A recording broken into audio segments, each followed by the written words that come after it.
Hello friends, welcome to Nila designs. இன்னைக்கு என்ன stitch பார்க்க போகிறோம் அப்படின்னு சொன்னால், லாங் அண்ட் ஷார்ட் ஸ்டிச் வந்து இன்வெர்டட் திலகம் ஷேப்பில் அப்ளை பண்ணலாமான்னு ஒரு சிஸ்டர் கேட்டிருந்தாங்க. நம்ம போட்டிருக்கிறது எல்லாமே லீஃப் மாடலில் தானே சிஸ்டர் போட்டிருக்கீங்க. அதையே வந்து ஆப்போசிட்டில் இப்போ ஒரு பெட்டல் வந்து ஒரு ஃப்ளாரில் வந்து இந்த மாதிரி இருக்குது அப்படின்னா, இப்போ ஃபார் எக்ஸாம்பிள் அவங்க கேட்டிருந்தது என்ன அப்படின்னு சொன்னால், இந்த பக்கம் போட்டு காட்டுறேன். ஒரு சர்க்கிள் இருக்குது, அதில் பெட்டல் வந்து அவங்களுக்கு இப்படி இப்படி இருக்குது. அதாவது இந்த பெட்டல் இப்படி இருக்குது, அடுத்து ஒரு பெட்டல் வந்து இப்படி இருக்குது. அதாவது ஷேப் வந்து இன்வெர்டட் திலகம் ஷேப்ல இருக்கு. ஸோ இந்த மாதிரி இருக்கு. இந்த நடுவில் வந்து இப்படி கர்வ் ஷேப்ல இருக்கு. அதுல ஒரு ஃப்ளவர் ஃபில்லிங் பண்ணியிருக்காங்க அவங்க. ஓகேங்களா? அந்த மாதிரி ஷேப்ல இருந்தது. அதாவது இது இது இது இது இதெல்லாமே வந்து என்னன்னா இன்வெர்டட் திலகம் ஷேப்ல இருந்தது. அதுல இந்த பார்ட் வந்து ஃப்ளவர் ஃபில்லிங்ல இருக்கு. அப்போ நான் வந்து லாங் அண்ட் ஷார்ட் அப்ளை பண்ணலாமான்னு அந்த சிஸ்டர் கேட்டிருந்தாங்க. தாராளமா அப்ளை பண்ணலாம் சிஸ்டர். இப்போ நான் இன்வெர்டட்ல உங்களுக்கு போட்டு காட்டுறேன். ஸோ ஃபஸ்ட்டு நம்ம லாங் அண்ட் ஷார்ட்டுக்கு ஒரு ஷேப் இருக்குன்னா அந்த ஷேப்பை எடுத்துட்டு ஃபஸ்ட்டு சென்டர் பார்ட்டை ரெண்டாக டிவைட் பண்ணிடுவோம்.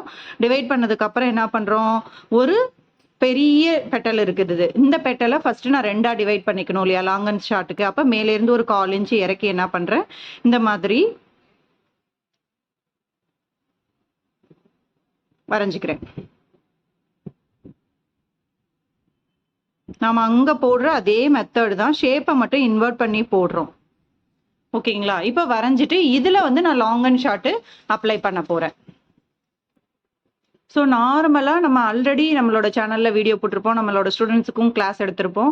இங்கிருந்து நம்ம ஸ்டார்ட் பண்ணுவோம். இப்போ நான் இன்வெர்டட் திலகம் ஷேப்பு போட்டிருக்கேன். அப்போ நான் இங்கிருந்து ஸ்டார்ட் பண்ணுறேன். அப்போ மேல் பார்ட்டு எனக்கு இதுதான், இது டவுன் பார்ட்டு. ஓகேங்களா? அப்போ இங்கிருந்து ஒரு 1/4 இன்ச்சுக்கு நான் வந்து கம்மி பண்ணி இங்கேருந்து எடுக்கிறேன். இங்கேருந்து எடுத்துட்டு இங்கே ஒரு செயின் ஸ்டிச்சு, மேலே வந்து அந்த அவுட்லைனுக்கு ஒரு single button whole with back stitch. அங்கேருந்து அடுத்து சென்டருக்கு வந்துடுறேன், ஒரு பேக் ஸ்டிச் கொடுத்துக்கிறேன். அப்படியே ரைட் சைடில் அந்த ஷேப்புக்கு தகுந்த மாதிரி நான் வந்து பெட்டலோட சைஸை வந்து கம்மி பண்ணுறேன். அகைன் சென்டர் பார்ட்டுக்கு வரேன், பேக் ஸ்டிச் கொடுக்குறேன். இப்போ ரைட்டில் கொடுத்தேன்னா ஆப்போசிட்டில் அடுத்து லெஃப்ட்லேயும் நான் கொடுக்கணும். ஒரு பாயிண்ட் இறக்கி அப்படியே கொடுத்துட்டு வரேன்.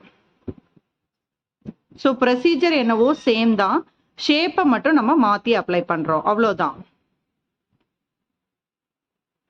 அந்த ஒரு தடவையும் நம்ம கொடுக்குற பேக் ஸ்டிச் எங்கே கொடுக்குறோம் அப்படின்னா அந்த சென்டர் லைன்லேயே கொண்டு வந்து கொடுக்கணும்.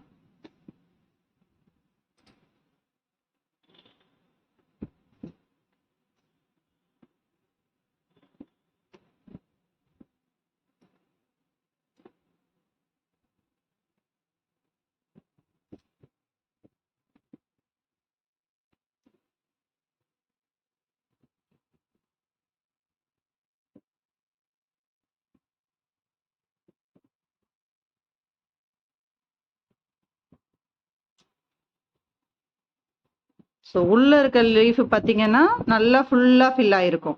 வெளியில் இருக்க லீஃபில் லாங்காக வரும். அதுதான் நம்ம லாங் அண்ட் ஷார்ட்டோட மெத்தடு.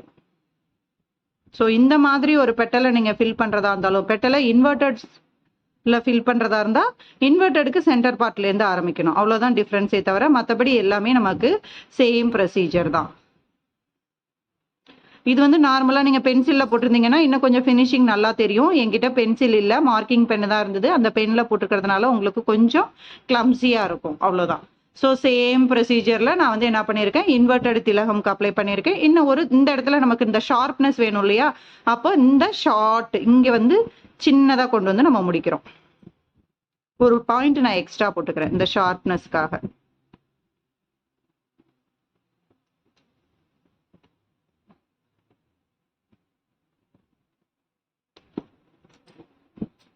ஸோ இந்த பிசுரை கரெக்டாக சென்டர் டாப்பில் நம்ம இழுத்து விடணும். அப்போ தான் அந்த ஃபினிஷிங் வந்து நமக்கு பர்ஃபெக்டாக கிடைக்கும். ஸோ இன்வெர்டட் திலகம் ஷேப்பாக இருந்தாலும் நம்ம வந்து என்ன பண்ணலாம் அப்படின்னா long and short method apply பண்ணலாம். இன்னைக்கான சிம்பிள் ஸ்டிச் இதுதான். தேங்க்யூ.